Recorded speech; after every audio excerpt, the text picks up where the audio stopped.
Bienvenidos a Discutamos México. En esta ocasión, nuestro tema es el Poder Judicial, la justicia en México. Quizá uno de los poderes menos conocidos, menos entendido, pero sin duda uno de los que juegan un papel más importante y más crítico para el futuro de nuestro país. Para conversar sobre el Poder Judicial tenemos a un grupo muy distinguido de invitados, todos ellos expertos y conocedores profundos del tema. En primer lugar, al maestro Juan Luis González Alcántara, quien es magistrado del Tribunal Superior de Justicia del Distrito Federal, fue también presidente de este órgano y tiene una muy amplia trayectoria, tanto académica como profesional. Juan Luis, muchas gracias por acompañarnos. Tenemos a Javier Quijano, abogado, uno de los más conocidos y respetados del Foro Nacional, 42 años de ejercicio profesional, fue presidente de la Barra Mexicana Colegio de Abogados, también es miembro del Ilustre Nacional Colegio de Abogados y es miembro honorario de los Colegios de Abogados de Lima, de Madrid y de la Real Academia de Jurisprudencia de España. Nos acompaña también don Felipe Borrego, otro hombre que desde una perspectiva distinta ha vivido intensamente al Poder Judicial. Fue abogado postulante, presidente del Tribunal Superior de Justicia de Zacatecas, diputado federal, miembro de la Comisión de Justicia. Actualmente es el secretario ejecutivo del Consejo Coordinador para la Implementación de la Reforma Penal y como tal conduce uno de los procesos más importantes en este país. Don Felipe, buenas noches y muchas gracias. Muchas gracias por la Finalmente, el doctor José Antonio Caballero, director de la División de Estudios Jurídicos del CIDE y también un conocedor muy profundo del Poder Judicial. José Antonio, buenas noches. Hola, ¿qué tal? Bien, entremos a nuestro tema. Decía al inicio que el Poder Judicial es un poder relevante, importante, pero quizás poco conocido. José Antonio Caballero, ¿nos puedes comentar brevemente qué es y qué hace un Poder Judicial? La justicia tiene que ver con, vamos a utilizar la frase medieval, enmendar entuertos, resolver conflictos. Pero resolver conflictos no implica solo poner de acuerdo a dos partes sobre qué va a ocurrir con la cuestión por la que están peleando. También implica, de alguna manera, incorporar algunas de las perspectivas de nuestra sociedad a la resolución del conflicto. ¿Qué quiere decir esto? Nuestros jueces hoy en día resuelven los conflictos aplicando la ley. Esto quiere decir que cuando un conflicto se le presenta a un juez, dos partes llegan y dos partes invocan de alguna manera el derecho existente. Y el juez tiene que valorar no solo las condiciones efectivas del conflicto, sino también tiene que valorar el derecho que es aplicable a la situación en particular. ¿Y esto qué genera? Esto genera, en mi opinión, dos respuestas. Una primera respuesta: debiera resolverse el conflicto que se generó entre las dos partes inicialmente. Pero al mismo tiempo se deben dar señales a la sociedad de que el derecho que existe en nuestros códigos, el derecho que existe en nuestra Constitución, se aplica y tiene una utilidad social. Y eso en grandes rasgos nos está mandando una señal a la sociedad de que vivimos en un Estado de Derecho donde las reglas existen y las reglas se aplican y las reglas tienen una razón de ser. Ahora bien, hablaste primero de jueces. Juan Luis, tú eres un juez que hace muchos años ejerce esta función. ¿Puedes compartir con nuestro auditorio qué hace un juez? ¿Cómo desempeña su labor? ¿Cuáles son los valores que lo animan? Bueno, ¿qué hace el juez? Tenemos distintos tipos de jueces. La función de los jueces va variando según la materia a la que están dedicados, si es en el ámbito federal o si en el ámbito local. En cada una de las entidades de la República tenemos un poder judicial local. ¿Qué es lo que hacen? Resolver los conflictos, como lo señalaba el doctor Caballero, tratar y mantener la paz social en una sociedad como la nuestra, y desde luego en estos momentos está siendo revaluado por la sociedad la función de los poderes judiciales. Debemos de partir que por lo menos en el caso mexicano todos estamos preocupados por la función judicial. Desde luego una parte importante la ejercen los funcionarios judiciales, los juzgadores, pero también los abogados. La sociedad acude en busca de justicia, de resolver sus problemas cotidianos, sus problemas relacionados con el derecho civil, con el derecho familiar, en otros ámbitos con el derecho laboral, incluso con el derecho fiscal, el derecho administrativo. Y la sociedad puede, en un foro adecuado, resolver esas disputas. El problema principal que estamos viendo es que el concepto que tenemos actualmente de los jueces como en todo el mundo, en el caso mexicano, pues son tachados de corruptos y de ineficientes.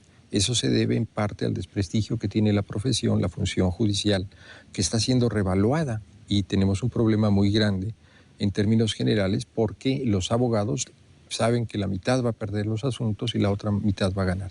Y ese desprestigio pues está trabajando por cambiarse, mejorarse, revaluar la función del juez, no dejar al juez en su cubículo dictando sus resoluciones, sino tenemos que cambiar el tipo de resoluciones a dictar, que las pueda entender la sociedad y aplicar las leyes de la mejor manera posible, pero también en un lenguaje que la sociedad pueda entender, porque la terminología jurídica se necesitan casi traductores para poder interpretar. Y bien, pues Javier Quijano tiene ahora la otra parte. Ya conversamos un poco sobre los jueces. Ahora, ¿por qué no nos conversa un poco sobre los abogados? ¿Cuál es su papel? ¿Qué hacen? ¿Podríamos imaginar al Poder Judicial sin abogados? ¿Qué nos puede decir del prestigio de los abogados? A veces tan vilipendiados en el mundo. Tan discutido. Sí, Sergio, cómo no.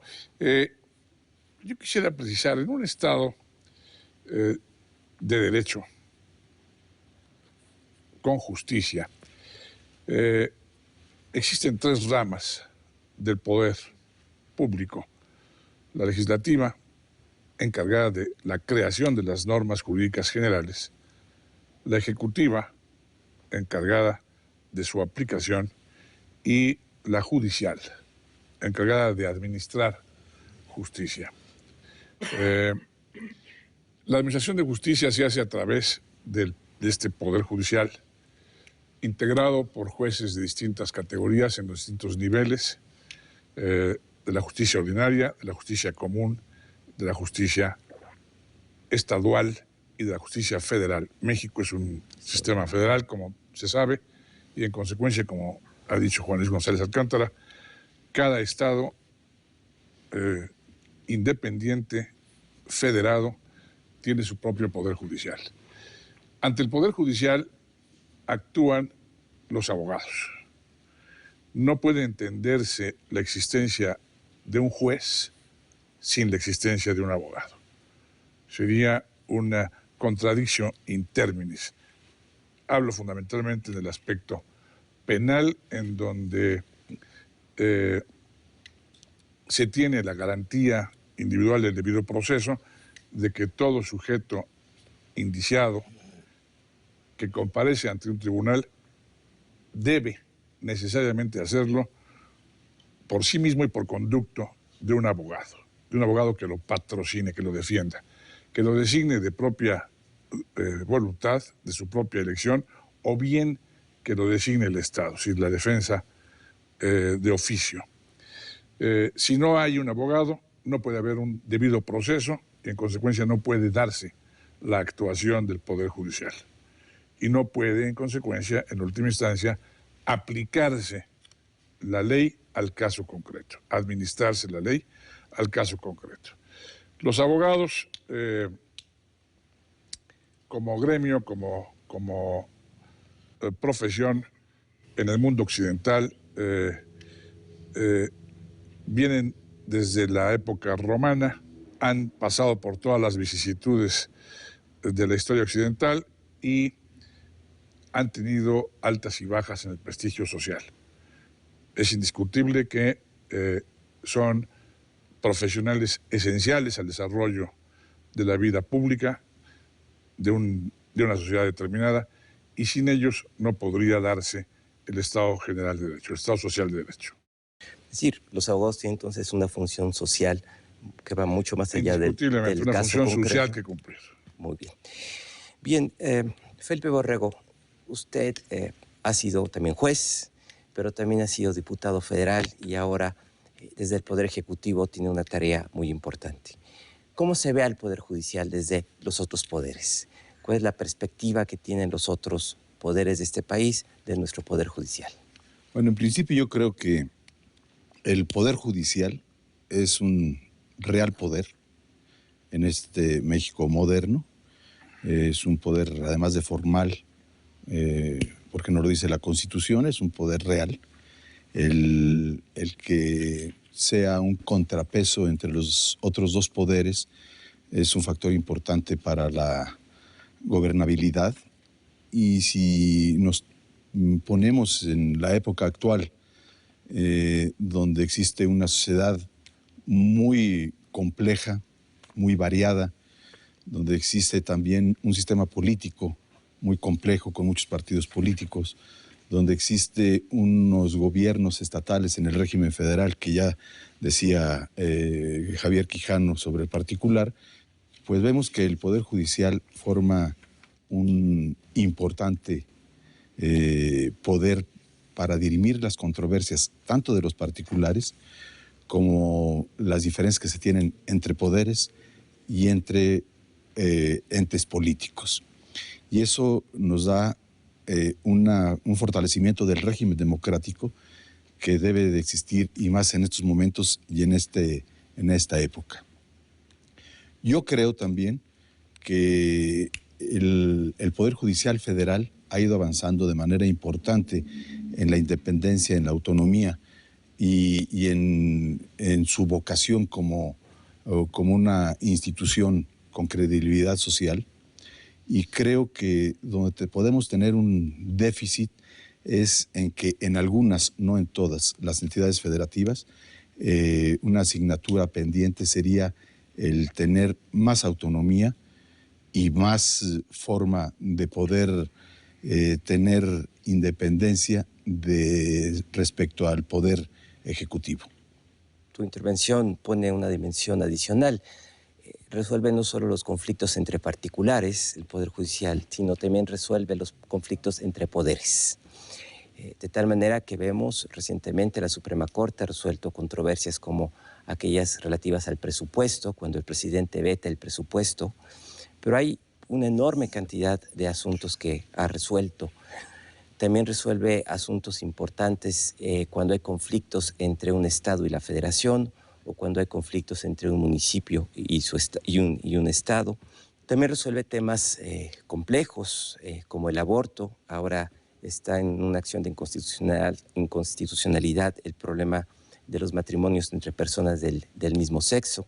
También está resolviendo cuestiones relativas a los derechos fundamentales, la libertad de expresión, la vida incluso está en el centro de algunas de las discusiones de la Corte. Tiene entonces hoy el Poder Judicial un papel central en la vida nacional. Pero ahora que celebramos los 200 años de la independencia, creo que sería útil preguntarnos si esto ha sido siempre así. ¿Cuál ha sido la trayectoria del Poder Judicial en la historia de nuestro país? Doctor Caballero, usted ha estudiado estos temas. ¿Nos podría comentar brevemente cuál es la historia del Poder Judicial? ¿Cómo nació? ¿Cuál ha sido su trayectoria? Hoy tiene un papel distinto al que tuvo hace 100 o 200 años. Podríamos empezar a hablar un poco partiendo de la idea de que el Poder Judicial, tal y como lo entendemos hoy en día, efectivamente ha cambiado mucho. Por ejemplo, en el Virreinato. En el Virreinato ciertamente había algo que hacía las veces del Poder Judicial, que era la audiencia.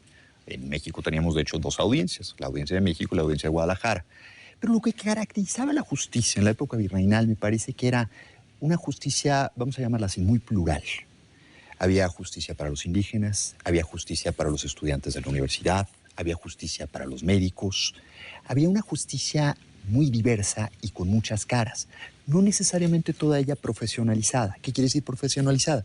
Que no en todas ellas necesariamente intervenían los abogados. En ese sentido era una justicia quizá mucho más cercana a diversas manifestaciones de la vida cotidiana dentro del virreinato.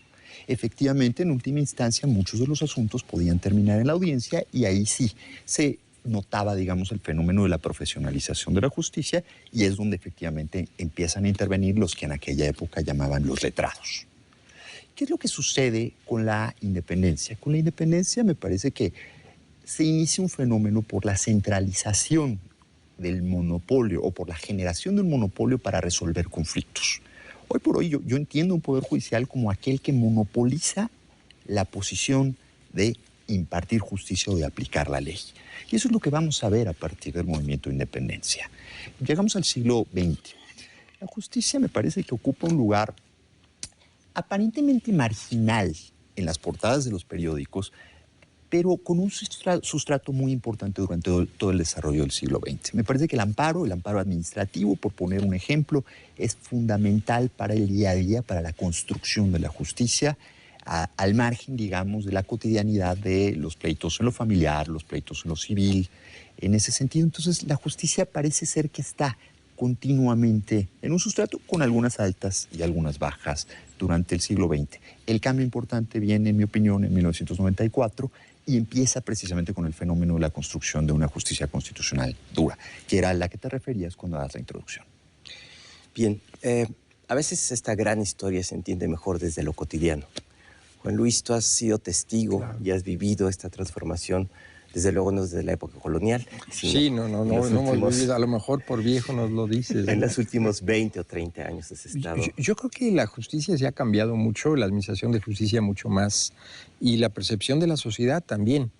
Si bien estamos en ayunas en algunos rubros, como podría ser la justicia indígena en este país, la justicia penal indígena, que no hay los estudios correspondientes en donde los usos y costumbres son determinantes, por lo que toca a mí, en los últimos años, las últimas décadas, sí noto una transformación del Poder Judicial. Yo veo el esfuerzo que se ha hecho por dignificar la función de los juzgadores y también de los abogados. Desgraciadamente o desafortunadamente, la preparación de los abogados ha ido en detrimento en términos generales. No podemos pensar, con los estudios que ha hecho el doctor Caballero, de 1000 escuelas de derecho en México. ¿Qué es lo que pasaba en otras épocas? Pues que era más selectiva la formación de los abogados. Yo he visto en la designación, por ejemplo, de los jueces, de los funcionarios judiciales, pues que ahora se les somete a un concurso. Antes era el dedazo, era la imposición casi divina del presidente en turno, del jefe de gobierno, en el caso del Distrito Federal, de los gobernadores en los estados. Vemos la especialización en la materia familiar, que es tan importante para la sociedad, que preocupa mucho, que es lo que primero golpea a la sociedad. Pues el mejoramiento de las propias leyes procesales, que es una crítica brutal, esos juicios largos, tediosos, costosos, en que los únicos que se enriquecen son los abogados y que alargan y dilatan el procedimiento muchas veces en detrimento de la misma administración de justicia. Y yo creo que la dignificación también en cuestiones de monumentos. Felipe Borrego nos hablaba de su experiencia, pues la forma en que se trata de dignificar lo que se le paga al juzgador, la forma en que se van desapareciendo aquellas dádivas que veíamos con la entrega de las copias, la transparencia a la que debemos estar sujetos o intentamos sujetar, y la función de los jueces y el análisis y la crítica social, que ahora la sociedad se preocupa y observa a los jueces, no nada más son las partes involucradas las que tienen que ver. Pues has resumido muy bien esta transformación. Pero yo le preguntaría a Javier Quijano, ¿y los abogados también han cambiado? ¿Cómo han cambiado? Mira, Sergio, yo creo que es importante enfatizar en esta mesa que la función primordial, esencial, definitoria del Estado, en mi opinión, es la justicia. Porque sin ella no se da nada de lo demás. No será posible absolutamente nada. Sin justicia y sus valores anejos, la certeza y la seguridad, no podrá existir el Estado. El cardenal Jiménez de Cisneros aconsejaba al emperador Carlos V que diera ante todo justicia a su pueblo, antes que caminos, antes que escuelas, antes que hospitales o puentes o talleres o cualquier otra oportunidad de trabajo, ante todo justicia y seguridad jurídica, porque de no tener esta seguridad elemental, el más humilde de los menesterosos no podría roer su mendrugo de pan. Y esa es la verdad. De forma tal que creo que debamos presionar para que esto se comprenda en los altos niveles del Estado y se proporcione a los poderes judiciales la autonomía y el presupuesto anual con que deben contar para que puedan llevar adelante sus funciones. Con total libertad de gestión, como decía Juan Luis, porque de otra forma no podríamos avanzar. Los abogados en el siglo XX, principios del XXI, hemos perdido quizá la fuerza que tenían nuestros predecesores en el 19, porque su preparación era mayor, su preparación era más rigurosa y desde luego la explosión demográfica tiene que ver con todo esto. Los abogados reunidos en los colegios estamos tratando de mantener una actualización en la educación continua, pero no ha sido suficiente. No ha sido suficiente, tenemos que seguir luchando a ese respecto, para lo cual quizá deberíamos replantearnos, y nos hemos replanteado y constantemente lo hacemos, en el tema de colegiación universal. Colegiación en que participen todos y todos aquellos que quieran postular ante los tribunales deban pertenecer al colegio. Se usa aquí mucho la expresión de colegiación obligatoria, que repugna a los abogados, porque se sostiene que se va en contra de la garantía del 9º constitucional sobre la libertad de asociación.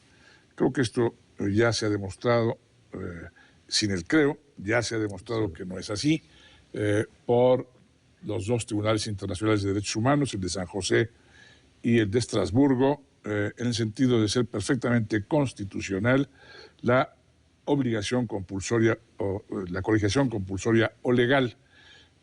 Así que debiéramos pensar, durante muchos años del siglo XX tuvimos colegiación obligatoria, debemos recordarlo, lo tuvimos en el 18, en los principios del 19, fue derogada con la independencia, se abrogó la colegiación universal, volvió a imponerse en el gobierno de en uno de los múltiples gobiernos de Santana, volvió a derogarse y hasta hoy no tenemos una colegiación compulsoria. Existen varios colegios, de acuerdo con la ley de profesiones, pero no existe la posibilidad de tener un auténtico control de acceso a la profesión y el control de la matrícula y de la permanencia en el ejercicio de la profesión. Que eso deberíamos tenerlo nosotros, los abogados, deberíamos tener una posibilidad de autorregulación en beneficio de la administración de justicia y no esperar a que venga una regulación estatal. Hoy se está en el mejor de los mundos para los abogados irresponsables, para aquellos que no quieren tener ningún poder supervisor, ninguna vigilancia en su quehacer ético. Y por eso medran, predominan, prosperan abogados de toda la haya que desprestigian la profesión, afectan el poder judicial, afectan el camino, la marcha de la administración de justicia y deterioran el sistema. Desde luego, afortunadamente, son los menos. Y creo que debemos seguir insistiendo en este camino de la colegiación para la vigilancia ética del ejercicio. Muy importante lo que comentas. Pero voy a retomar algo que dijiste al inicio de tu exposición, cuando dices una de las tareas fundamentales del Estado es la justicia. Es la tarea fundamental. Sin embargo, en este país muchas veces cuando pensamos en justicia pensamos en injusticia, particularmente en aspecto penal, cuando alguien se ve involucrado en un problema de algún crimen, algún robo. Es decir, la imagen que priva es la impunidad, la imagen que priva es el desaseo, la corrupción. En 2008, el Congreso aprobó una reforma constitucional a todo el sistema de impartición de justicia penal. Es una de las reformas más importantes que hemos vivido y dio un plazo de 8 años para transformar el sistema de impartición de justicia penal. Felipe Borrego, usted encabeza la Secretaría Técnica encargada de coordinar todo este esfuerzo. ¿Por qué no le platica a nuestro auditorio en qué consiste esta reforma, qué busca lograr y cuáles son los retos que tiene adelante? Bueno, como lo dices, es una reforma trascendente en la vida no solo jurídica y constitucional del país, sino en la vida pública de México. Sin duda es la reforma a la justicia penal más importante que se han tenido. Algunos tratadistas, y yo me uno a ellos en los últimos por lo menos 100 años, de que se transforma de una manera radical el hacer la justicia penal en México. ¿Y en qué consiste el cambio? Pues aquí podríamos estar hablando mucho tiempo sobre la trascendencia y qué consiste el cambio, pero yo creo que enumerando los principios básicos de lo que es el sistema acusatorio podemos darnos cuenta de lo que es la nueva justicia penal que se busca tener en México. Estamos en un sistema inquisitivo, pero sobre todo en un sistema con poca credibilidad social. Lo que se busca es tener mayor transparencia, lo que se busca es que la sociedad crea en el sistema de justicia, sobre todo en el sistema de justicia penal. Los principios que rigen este sistema ahora acusatorio adversarial es varios que todos son importantes. Hay uno, el de la publicidad. Actualmente la justicia se dice que es opaca, y así lo cree la gente.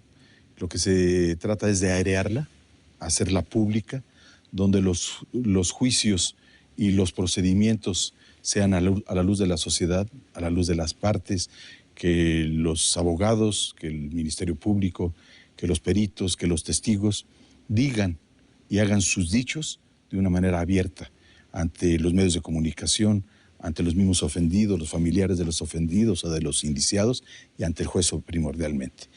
Y ante el juez surge otro principio, el de la inmediatez. El juez debe estar presente en todas las audiencias. Actualmente se tiene un dato que es realmente alarmante. El 80% de los procesados no conoció a su juez. Ahora, si el juez no está presente en ninguna de las audiencias durante el juez de procedimiento, ese evento procesal es nulo.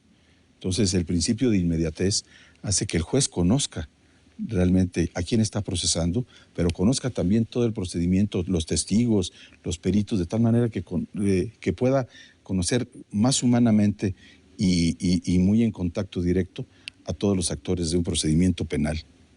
La oralidad es un principio y coloquialmente se le llaman juicios orales, pero es solo un principio de los muchos que tiene el sistema acusatorio adversarial.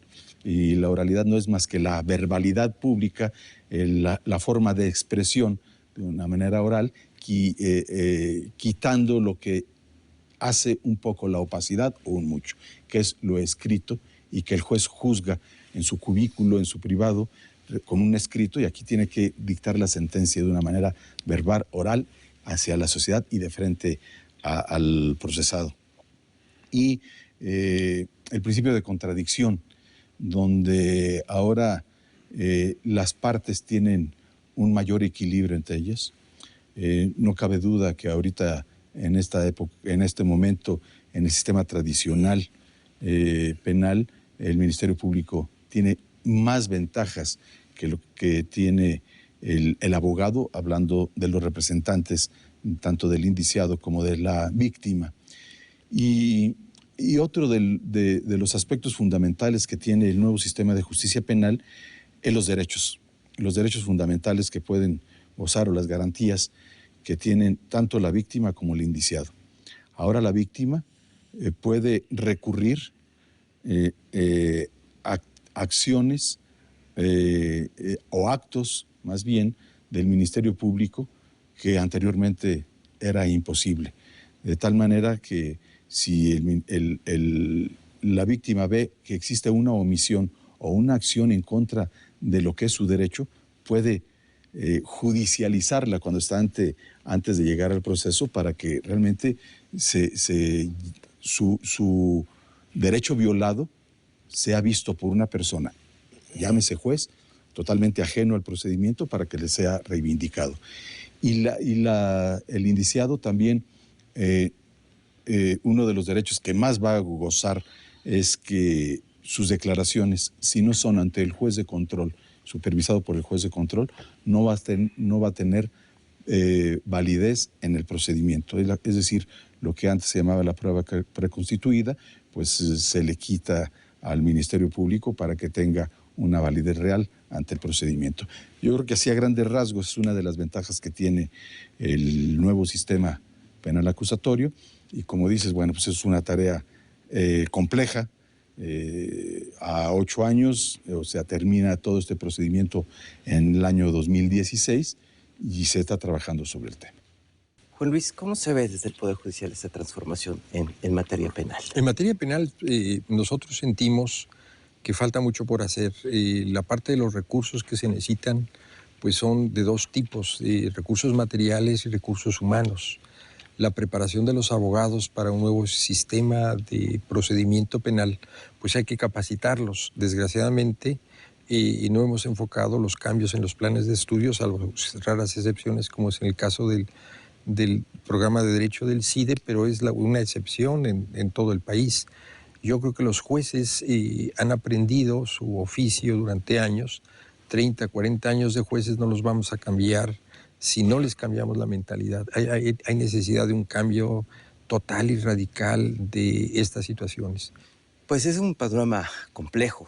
Por un lado tenemos una reforma sustantiva importante que tiene una implicación organizacional, procedimental, cultural enorme, en medio de una de las mayores crisis de seguridad pública que vive el país, y proponemos un nuevo modelo de justicia. Doctor Caballero, ya aproximándonos al fin del programa, ¿sería exagerado decir que sobre el éxito o el fracaso de esta reforma se juega el futuro de la justicia en este país? Pues no necesariamente. Me parece que la reforma de 2008 parte de alguna manera de una discusión donde la justicia penal se encontraba pues en el piso. Hemos intentado muchísimas cosas y no habíamos logrado tener una justicia con la cual estuviéramos satisfechos. Hoy por hoy me parece que todavía prevalecen los abusos en el funcionamiento del aparato de procuración de justicia y de impartición de justicia, en procuración cometiendo abusos y a veces en impartición solapando abusos. Me parece que la construcción de la justicia tiene que hacerse de una manera mucho más transparente, lo decía don Felipe, una manera también donde los particulares pueden recuperar esa perspectiva de confianza hacia las instituciones del Estado. Y aquí también involucra a los abogados, ya lo mencionaba Javier Quijano. Hay un profundo desprestigio tanto en el aparato del Estado como en los abogados, y esto impacta negativamente sobre la ciudadanía. Me parece que ese es el gran reto que tenemos que enfrentar. El gran reto pasa por construir un sistema que sea accesible. Hoy en día el problema empieza desde buscar un abogado adecuado que pueda representar, que pueda ayudar a traducir el conflicto y llevarlo ante los jueces. Pero después también se lleva a los juzgados donde los jueces entienden que lo que están viendo son expedientes y no problemas que involucran a personas. Esto tiene que ver un poco también por la masificación del trabajo. No hay manera de pensar que un juez pueda resolver muchas veces el tipo de carga de trabajo que enfrenta. Pero nos tiene que hacer una reflexión. No podemos simplemente pensar que esto no tiene ninguna salida. Me parece que el problema de la reforma procesal penal puede ser una de ellas, pero detrás de esto también hay elementos y críticas a la manera en la que hacemos cotidianamente trabajo. Abogados que retrasan sistemáticamente los procesos con promociones irrelevantes, pero también jueces que aceptan este tipo de promociones y les dan juego. Parecen comparsas de alguna manera en un juego donde la justicia es probablemente lo último que importa. Esto merece una reflexión seguramente de mucho más larga duración. Necesitamos mucha información sobre la justicia. Hoy en día, una pregunta tan sencilla como ¿cuántos jueces hay en México? ¿Cuántos jueces de primera instancia hay en México? Es una pregunta que no tenemos clara. ¿Cuántos asuntos civiles se litigan en México en un año? ¿Cuánto es el monto promedio? No sabemos. Este tipo de cosas nos tienen que empezar a hacer reflexionar sobre qué tenemos que hacer con la justicia. Bien, pues estamos próximos al cierre y yo me atrevería a lanzar una pregunta para que cada uno de ustedes, en cuestión de una reflexión breve de un minuto y medio, nos pudiera compartir qué justicia para el siglo XXI. Javier Quijano. Sergio, muchas gracias. Yo sí creo que el reto del cambio del sistema judicial penal que tenemos enfrente es el más grande que pueda imaginarse para los tres poderes del Estado, para los poderes de los Estados federados, para los miembros del Poder Judicial, de los poderes judiciales y para la abogacía en general. Es un reto extraordinario y habrá de requerir de enormes recursos materiales, de un gran apoyo económico del Estado que tendrá que estar ahí, tendrá que darse. De otra forma, no vamos a solventarlo y habremos quedado rezagados una vez más.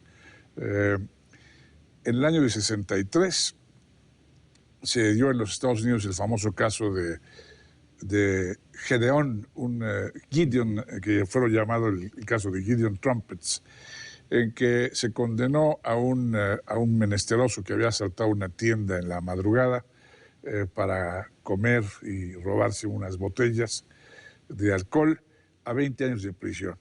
Y no tuvo abogado. Mandó en una hojita de papel a la Corte un recurso de cercioraria a la Corte Suprema.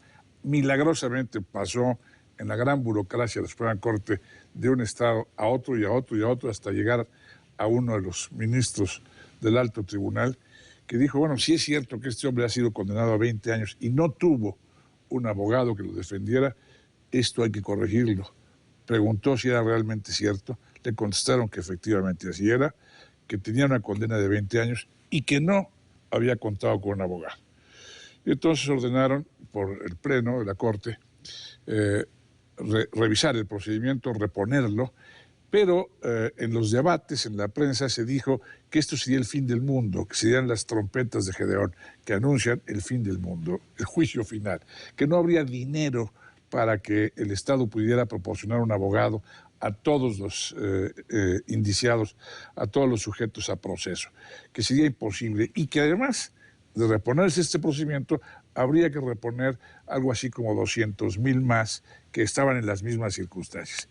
Y los tribunales, los miembros de la Corte Suprema dijeron, si esta democracia, hablo del año 1963, cuando yo entré a la facultad, yo entré en 62, si esta democracia nuestra no puede aportar los recursos necesarios para asignar a cada quien un abogado en un juicio penal, solo se tenía derecho para tener un abogado cuando se trataba de un caso que implicaba pena capital. En los demás no era necesario tener la asesoría legal.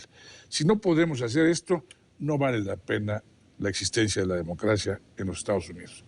Yo creo que este es el gran tema nuestro. Sí, es un reto enorme, pero si no vamos a poderlo hacer, estaremos perdidos. Bueno, yo creo que primero el que la sociedad tenga confianza y credibilidad en las instituciones. Yo quiero retomar un poco de lo que dijo Juan Luis, porque sí es cierto que hay que modificar mucho lo que es la cultura del juez, pero la institución que menos, a mí en lo personal, y lo hemos estudiado, preocupa para la nueva justicia es el Poder Judicial. Todos los poderes judiciales de los estados son los más estables en las instituciones de justicia. Podríamos hablar de policía, ministerios públicos y juez, magistrados, como toda una cadena que se da necesariamente en un proceso penal. Y yo creo que el más estable es el Poder Judicial.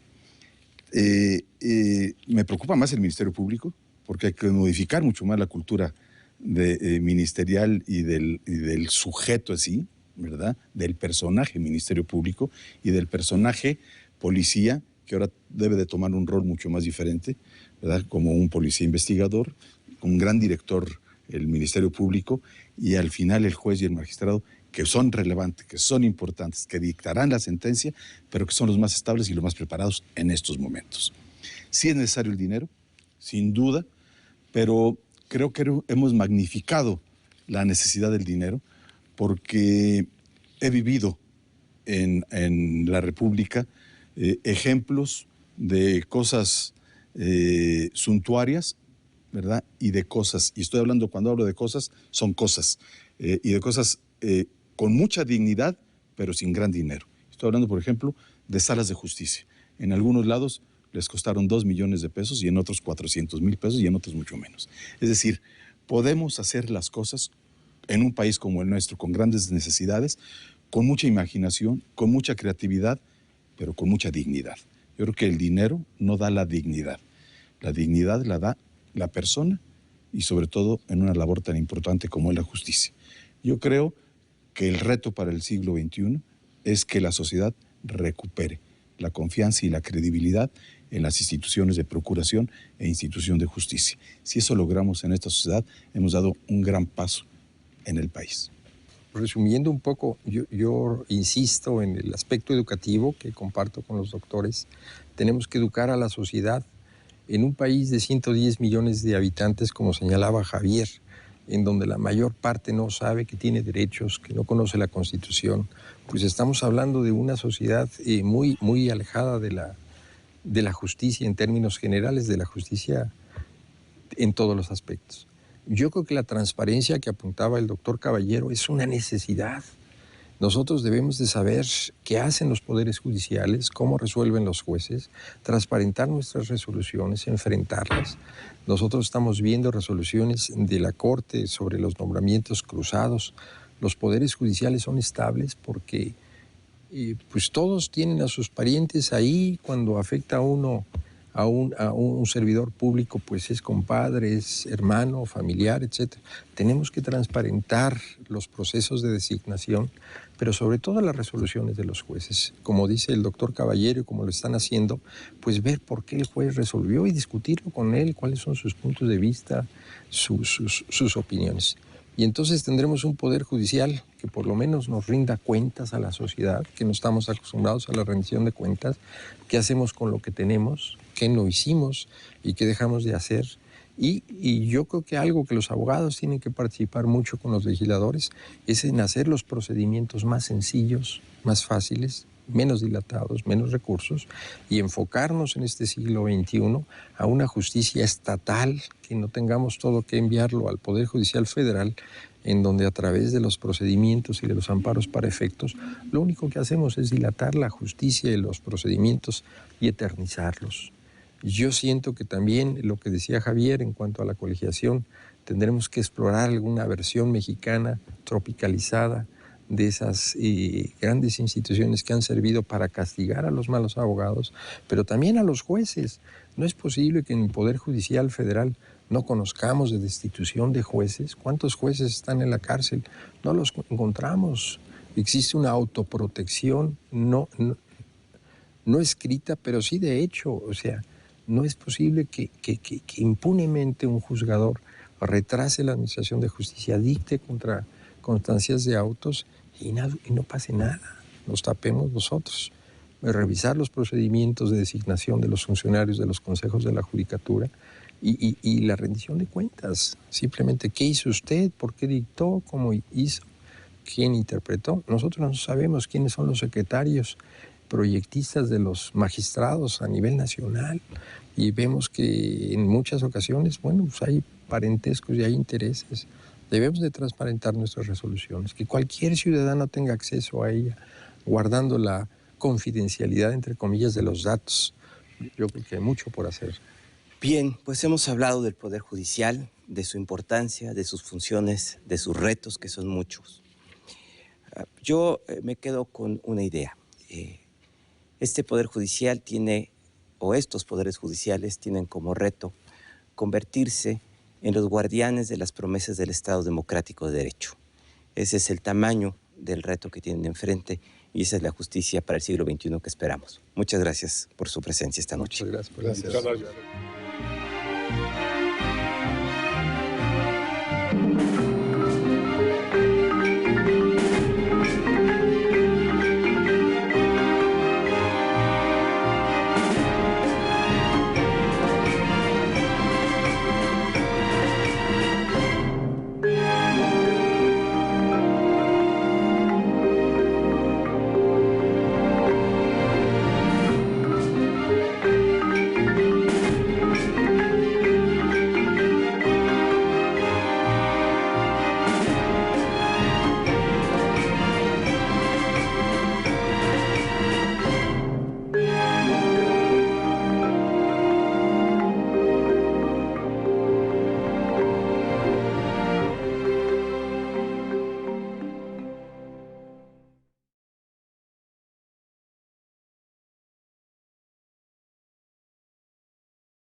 Thank you.